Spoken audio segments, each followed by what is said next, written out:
আসসালামু আলাইকুম, welcome back to my channel. আশা করছি সবাই ভালো আছেন। আজকে হাজির হয়ে গেলাম স্পেশাল চিকেন বিরিয়ানি নিয়ে। আজকের বিরিয়ানিটি রান্না করব প্যাকেট মশলা দিয়ে। খুবই অল্প সময়ের মধ্যে এই বিরিয়ানিটি রান্না করতে পারবেন। বিরিয়ানি আমরা কম বেশি সবাই পছন্দ করি। বিশেষ দিন, ছুটি অথবা বৃষ্টির দিনে বিরিয়ানি রান্না হলে তো কোনো কথাই নেই। চলুন দেখে নিই কী কী উপকরণ লাগছে। এখানে আমি পেঁয়াজ, কাঁচামরিচ, বাদাম ধুয়ে রেখেছি, এগুলো একসঙ্গে ব্লেন্ড করে নিয়েছি। এখানে 4টি আলু ছোটো ছোটো পিস করে কেটে ধুয়ে রেখেছি। চিকেন রেগুলার পিস করে কেটে ধুয়ে রেখেছি। নিয়েছি 2 প্যাকেট শাহি বিরিয়ানি মশলা। আপনারা চাল এবং মাংস অনুযায়ী প্যাকেট বাড়িয়ে কমিয়ে নিতে পারেন। বিরিয়ানিটি রান্না করার জন্য প্রথমে প্যান গরম করে 1 কাপ রান্নার সয়াবিন তেল দিয়েছি। এখন দিয়ে দিলাম পেঁয়াজ, কাঁচামরিচ, বাদামের পেস্ট। এগুলো তেলের মধ্যে হালকা ভেজে নেব। নেড়ে নিচ্ছি। দিয়ে দিলাম বড় চামচের 1 চামচ আদা রসুন বাটা। সব কিছু একসঙ্গে ভালো করে ভেজে নিচ্ছি। এখন দিয়ে দিচ্ছি বিরিয়ানির প্যাকেটের মধ্যে যে মশলাগুলো থাকে ওইটা, এলাচ, দারচিনি, তেজপাতা, লবঙ্গ। দিয়ে দিলাম গুঁড়া মশলাটা।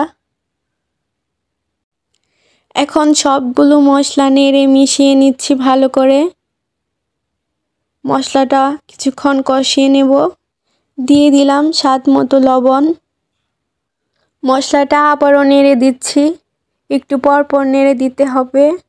মশলাটা কষানো হয়ে গেছে। এ পর্যায়ে দিয়ে দিচ্ছি চিকেন। এখানে কোনো পানি অ্যাড করব না, মশলার সাথেই কষাবো। দিয়ে দিলাম কয়েকটা কাঁচামরিচ। এখন দিয়ে দিলাম আলু। মাংস আলু একত্রে কষিয়ে নেব 7-8 মিনিট। ফিরে আসছি 8 মিনিট পর। মাংস থেকে পানি বের হয়েছে। আবারও নেড়ে নিচ্ছি, এতে করে নিচে লেগে যাবে না। একটু পর পর নেড়ে দিতে হবে। মাংসটা কষানো হয়ে গেছে, দেখতেই পারছেন মাংসের উপরে তেল ভেসে উঠেছে। এখন দিয়ে দিব চাউল। আমি চাউলগুলো আগে থেকেই ধুয়ে রেখেছি। এখন চাউল আর মাংস একসাথে নেড়ে নিচ্ছি। চাউলটা মাংসের সাথে আরও কিছুক্ষণ কষিয়ে নিব। এ পর্যায়ে দিয়ে দিচ্ছি পরিমাণ মতো পানি।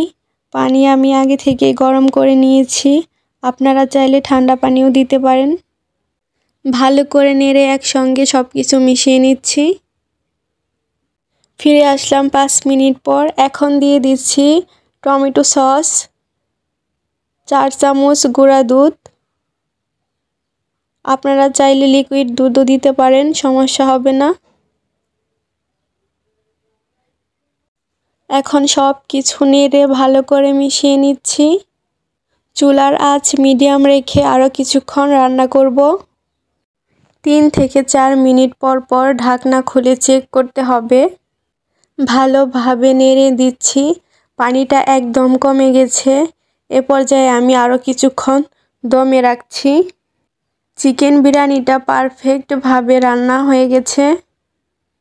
আপনারা দেখেই বুঝতে পারছেন চিকেন বিরিয়ানিটা কতটা লোভনীয় হয়েছে। রেসিপিটি ফলো করে আপনারাও বাসায় রান্না করতে পারেন আর কমেন্ট করে জানাবেন কেমন হয়েছে। ভিডিওটি ভালো লাগলে লাইক, সাবস্ক্রাইব করে পাশে থাকবেন। সবাই ভালো থাকবেন। আল্লাহ হাফেজ।